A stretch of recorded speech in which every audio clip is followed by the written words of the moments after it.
কি কেমিস্ট্রি চলছিল না?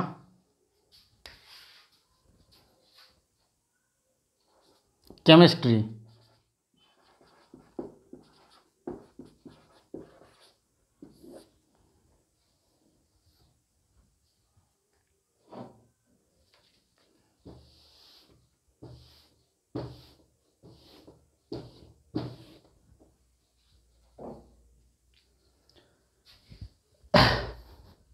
কেমিস্ট্রিতে কি চলছিল?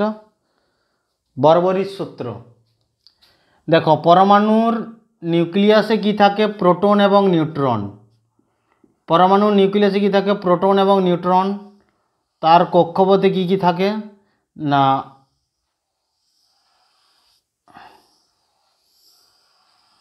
পরমাণুর যে কক্ষপথ, কে কক্ষপথ, এল কক্ষপথ, এম কক্ষপথ, এন কক্ষপথ, এগুলো হচ্ছে কি পরমাণুর কক্ষপথ।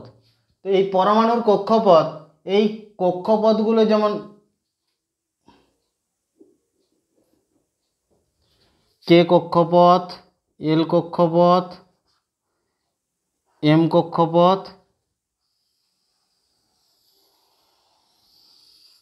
এন কক্ষপথ, এগুলো হচ্ছে কি কক্ষপথ পরমাণুর। এই পরমাণুর কক্ষপথে কতগুলো করে ইলেকট্রন থাকবে সেটা যে একটা সূত্র দিয়েছিল, কি সূত্র না 2n² সূত্র। কে দিয়েছিল? বরবরি। বিজ্ঞানী বরবরি দিয়েছিল এটা কি 2n² এর ফর্মুলা।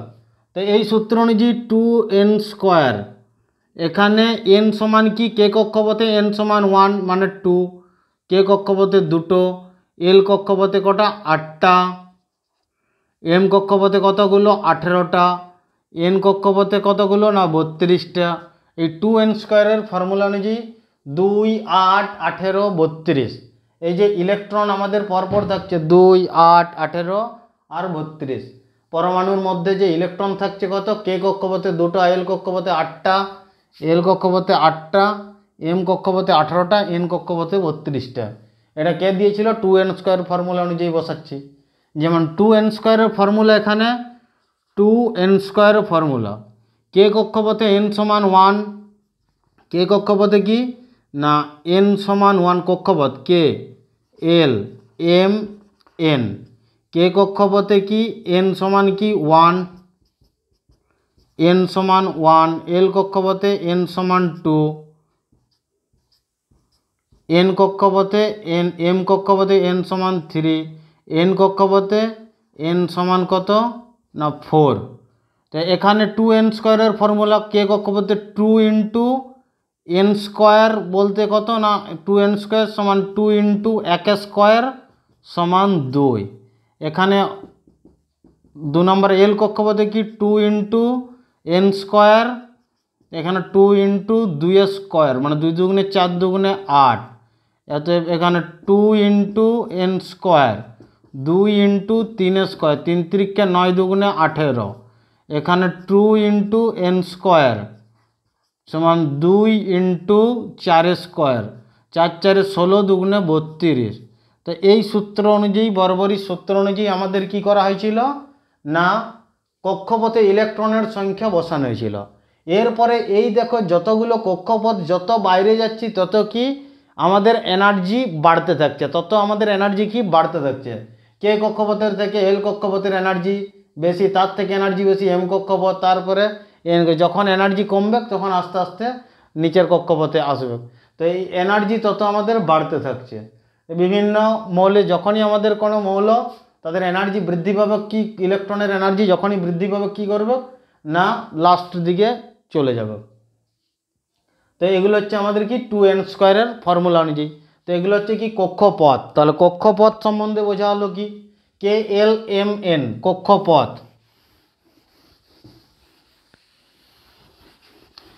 এরপরে কি উপকক্ষপথ। কক্ষপথ আমরা জানলাম, এরপরে কি জানবো না উপকক্ষপথ। একটা কি জানলাম? অরবিট জানলাম। এরপরে উপকক্ষপথ, সাব অরবিট, উপকক্ষপথ, সাব অরবিট। সাব অরবিট আমাদের যেগুলো হয় সেগুলো হচ্ছে কি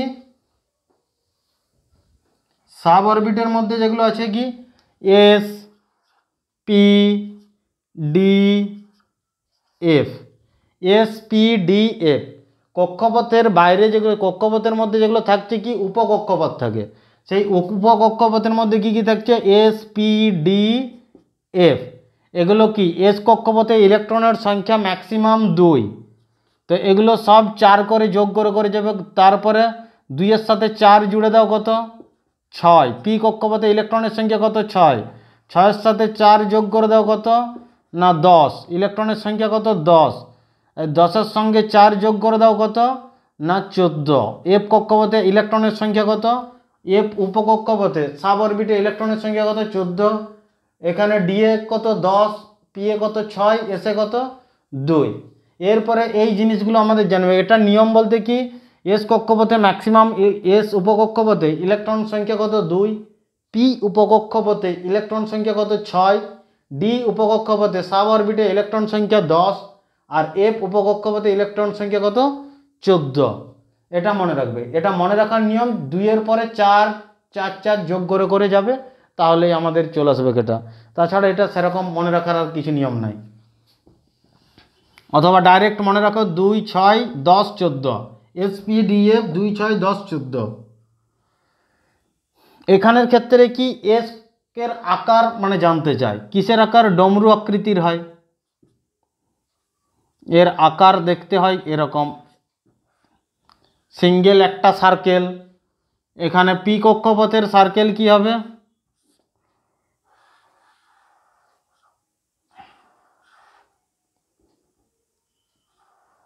দুটো সার্কেল হবে। ডি উপকক্ষপথের সার্কেল আকার কি রকম দেখতে হবে,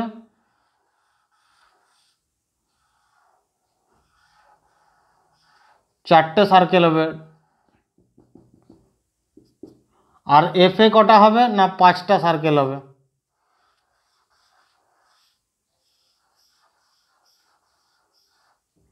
পাঁচটা হবে। এর আকৃতি এরকম দেখতে হবে। তো একটা ডমরু এখানে দেখা যাচ্ছে, এটা দুটো, আর এটা একটা ডমরু, এটা দুটো ডমরু।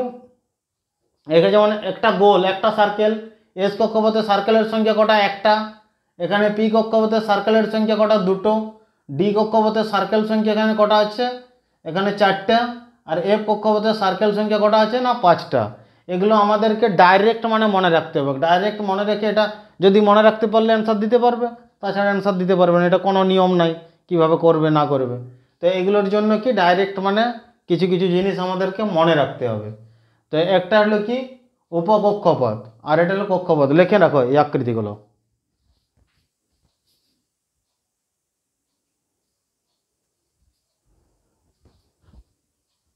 হয়ে গেছে।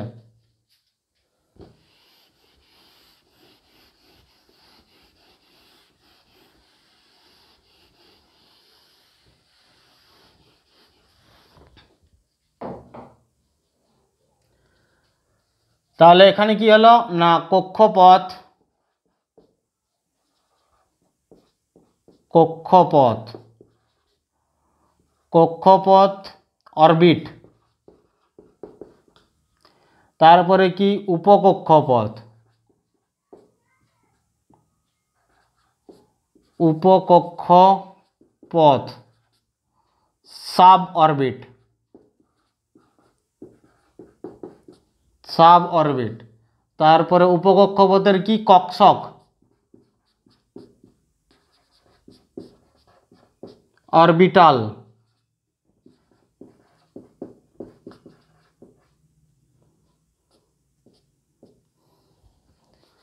অরবিটাল।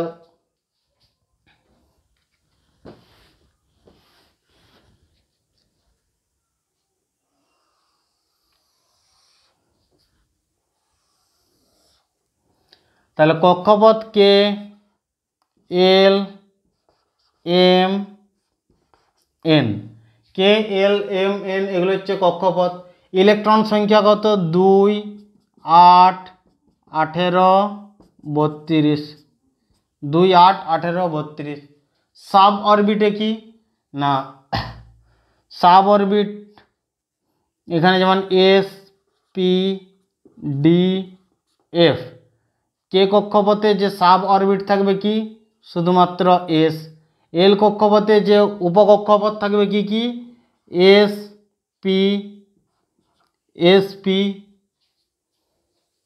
2 6 2 8 S P. এখানে এম কক্ষপথে যে উপকক্ষপথ কি কি থাকবে এস পি ডি। আর এন কক্ষপথে ইলেকট্রন থাকবে এস পি ডি এফ। এগুলো উপকক্ষপথ থাকবে, কারণ এখানে ইলেকট্রন সংখ্যা এস মানে 2, ইলেকট্রন সংখ্যা 2 2 থাকবে। এখানে 6 2 8 2, আর এখানে 6 8 8, এখানে ডি মানে এখানে 8 এখানে 5 13, এখানে ডি এ 10টা, তো ম্যাক্সিমাম 10টা থাকবে। তো এগুলো উপকক্ষ এস পি ডি 6 থেকে যখনই বেড়ে যাবে তখনই এগুলো উপকক্ষপথে থাকবে। এরকম 2 6 6 8 আর 10, 10 আর 8 18,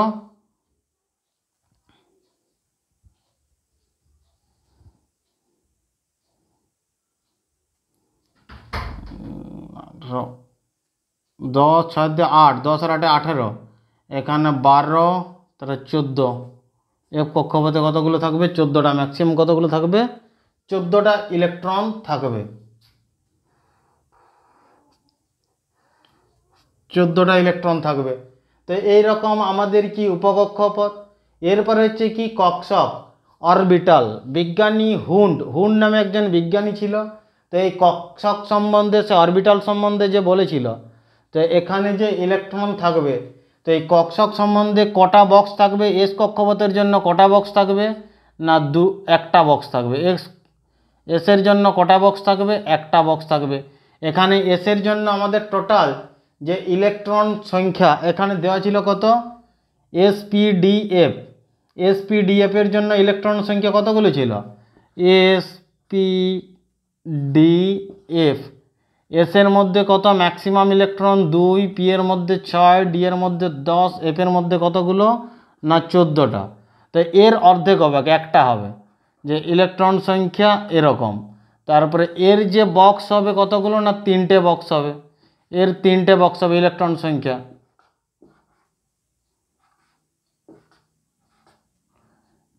এর কটা হবে 5টা হবে, এর অর্ধেক মনে রাখো ডাইরেক্ট কটা হবে 5টা।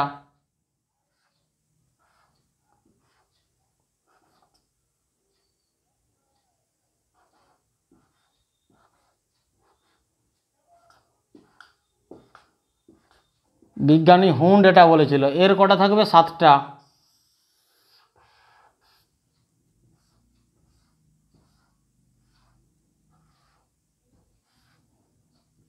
তো হুন্ড যে বলেছিল এই যে ইলেকট্রন থাকবে, ইলেকট্রন কি না এখানে যে সাজানো হবে, প্রথমে প্রত্যেকটা ঘরে একটা করে প্রথমে পূরণ করবে, প্রথমে একটা করে প্রত্যেকটা ঘরে পূরণ করবে, তারপর যেগুলো বেঁচে থাকবে কীরকম করে করে পূরণ করবে। তো উপকক্ষপথ এখানে কি কক্ষক অরবিটাল। তাহলে আমরা কি আজকে বুঝলাম অরবিট, সাব অরবিট, এসপিডিএফ আর অরবিটাল, কক্ষক, কক্ষপথ, উপকক্ষপথ আর কক্ষক, এই 3টে সম্বন্ধে আজকে জানলাম। তো কক্ষপথ কে দিয়েছিল বরবরি। তো এরপরে এসপিডিএফ এ ইলেকট্রনের সংখ্যা কত, এস কক্ষপথে 2টো, এস উপকক্ষপথে 2টো, পি উপকক্ষপথে 6টা, ডি এ 10টা আর এফ এ 14টা। যেভাবে বসবে সেটা বলে দিলাম, পরপর এইভাবে বসানো হবে। আর এরপরে সেটাকে যে বসানোর যে নিয়মটা অরবিটাল, ঘন মেঘের মতো দেখতে, উপকক্ষপথের চারিদিকে কি থাকে একটা ঘন মেঘের মতো দেখতে হয়, সেটা কি অরবিটাল। তো অরবিটাল সেটা বসবে কিভাবে, এরকম বক্সের মাধ্যমে আমরা বসাচ্ছি। কে দিয়েছে বিজ্ঞানী হুন্ড এই নিয়মটা দিয়েছে। হুন্ডের নিয়ম অনুযায়ী প্রথমে একটা করে প্রত্যেকটাকে আমরা বসাবো, তারপর যেগুলো বেঁচে থাকবে কীভাবে আমরা বসাবো হুন্ডের নিয়ম অনুযায়ী। এগুলো নোটস করো।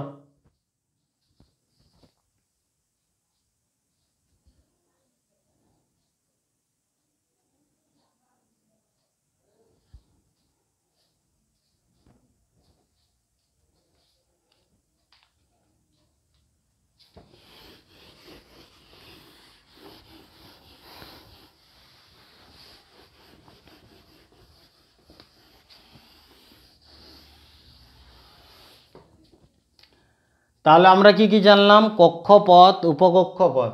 কক্ষপথের নাম কি? কে, এল, এম, এন।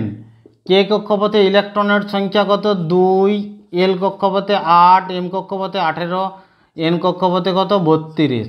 এগুলো হচ্ছে ইলেকট্রন। উপকক্ষপথের নাম S, P, D, S, P, D, F.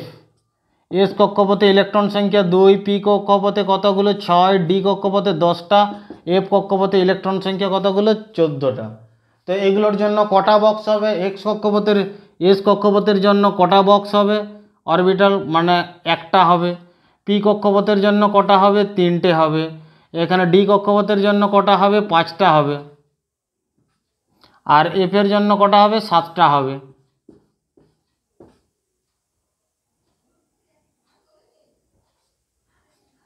সাতটা বক্স হবে। তো এই বসানোর যে ইলেকট্রনগুলোকে যে বসানোর যে নিয়ম, সেটা কে দিয়েছিল? না বিজ্ঞানী হুন্ড। এই জায়গাটা পুরো ক্লিয়ার?